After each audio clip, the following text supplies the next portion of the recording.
Hey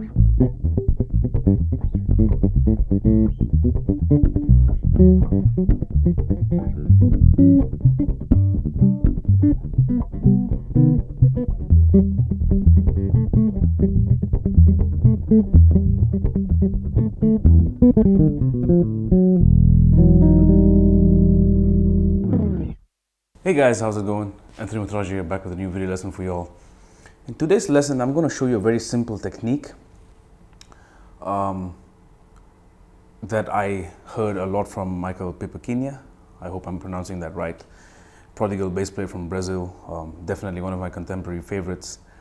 Now, needless to say, it centers around the samba feel, and it's something you use in a more acoustic situation where there's no drums or percussions of any sort. So this helps drive the groove a lot because you're keeping the bottom end steady, but you're also doing these little flurries on the top, which we will get to in a bit. Okay, so very quickly, the samba is something that's felt in a two feel, meaning it's like 1, 2, 1, 2, boom, boom, boom, boom, not boom, boom. Because if you have this kind of a feel going on, it starts to sound very rushed and very pushy. It sounds very forced out, basically. So that's why I generally emphasize this with students and just musicians in general, that the samba feel has to be felt in half. So that's why in the notation that's going to be on the screen below in a bit, I've written it in 2/4, just for you to have that reference of a 2 feel. Okay, so in the example, right there, I hope, or somewhere there, whatever. We're taking a C minor, just to try it, okay? So you can see two parts to this notation. There's a bottom note, bottom section, and then the top. So the bottom is just playing quarter notes, which is root and fifth. And we do that with just the thumb. Okay? And then the top note has this ostinato, and an ostinato is basically a rhythmic figure or a melodic figure that tends to be repetitive, which is idiomatic in the sense it's like a clave. Like in Cuban music, you have clave, which is an ostinato, which keeps the whole thing centered and focused. Okay? Now this is a clave of sorts. So if you look at beat 1 of the first bar and beat 2 of the second bar, they're identical. They're just eighth notes. Then you look at beat 2 of bar 1 and beat 1 of bar 2, they're identical. So it's kind of like 1, 2 and 2, 1. It goes in reverse. Okay? So I'm just going to play real slow what I've written out.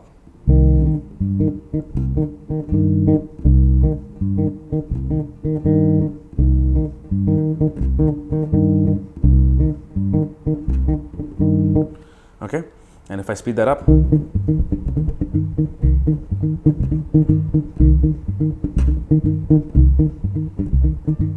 okay.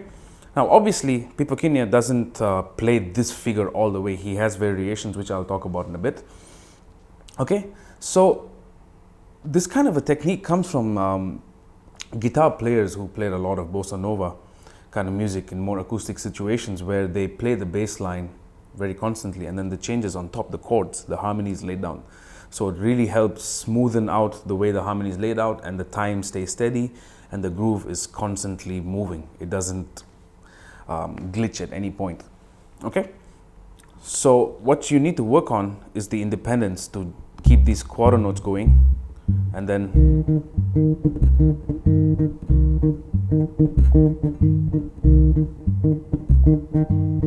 okay, so I would isolate it. So the thumb, and I want you to notice how I'm not moving my wrist at all. I'm moving it from this joint. Okay, sometimes I will even move it from the knuckle joint and not this part. So it really depends. Okay, so for this example, I'm using it from here, just the thumb. And get used to playing it open as well, not just palm mute. Okay, and now the top.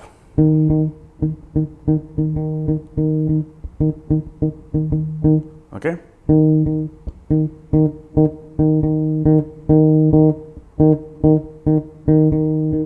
Okay, I tend to play syncopated ideas like the E's and E's with just one finger. It helps keep it clean and clear. So the eighth notes, I just use two fingers. So sometimes I tend to alternate the E's and E's, but sometimes I just use one finger. Depends on the speed.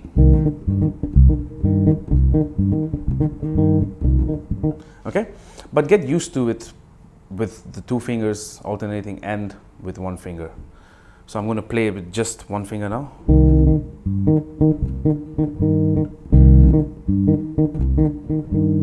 Okay, now with both.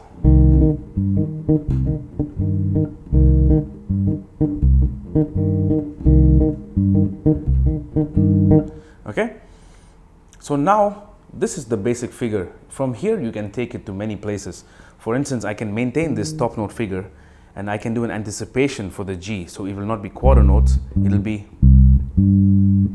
a dotted eighth into a 16th.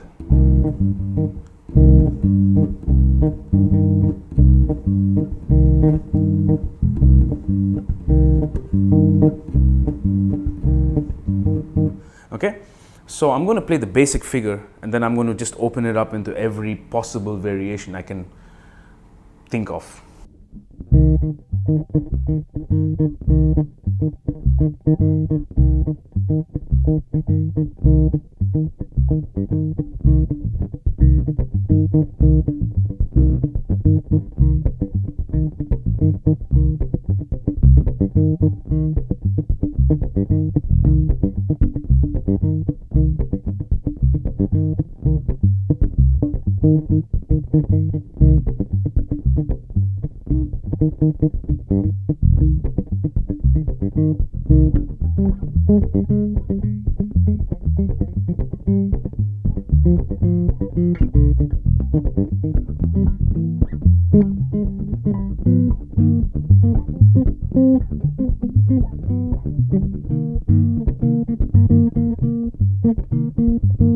Okay, sometimes I tend to do the double. If I do those doubles, sometimes I omit this top note. So it really depends on your choice of rhythm on the bottom and also the top. So I'm starting from here.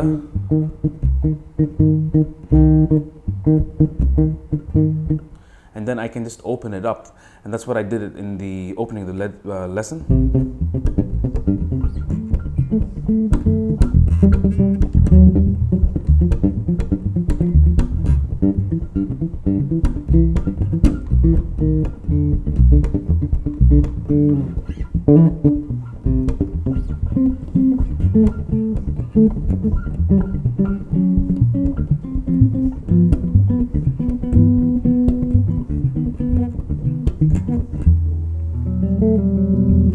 Okay, so that is actually from a song of his called Ray Arthur.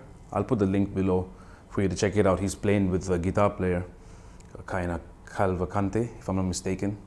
Brilliant guitar player. And it's just so groovy. And when Pipoquinha is taking a solo, you can hear the guitar player comp in a very similar fashion. So it's definitely coming from a guitar angle. But it works great on the bass because sonically you cover ground. You have the bottom end, and then you have this top.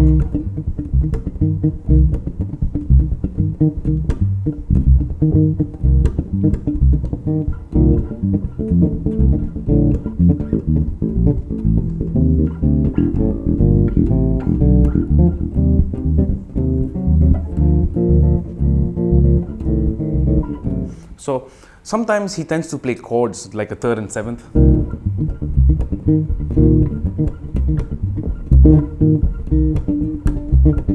So that is up to you. Whatever you want to do, you can do with it. But the idea is to just have this.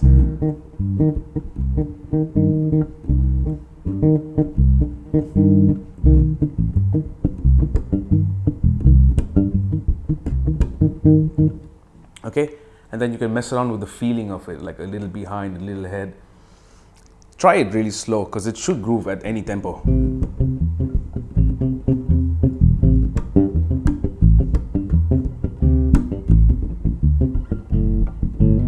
So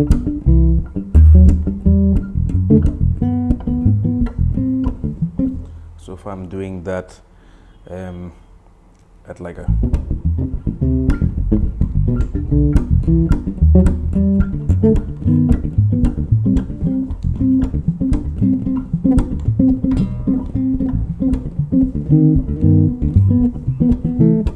and then you can try messing around with variations of the note choices as well, but the rhythm keeps driving it. All right, so I hope you get something out of this. This is not a note for note breakdown of what he plays exactly. You need to understand that him being Brazilian, he's born into this, like the other Brazilian musicians or the musicians of South America in general, or even Africa. These ethnically driven groups of people where the music is coming from that place.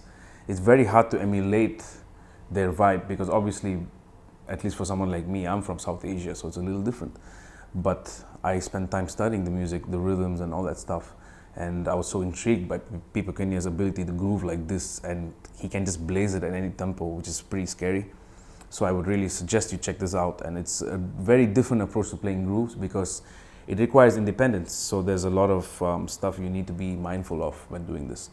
All right, so I hope you get something out of this, and I'll see you guys in the shed until the next one. Peace.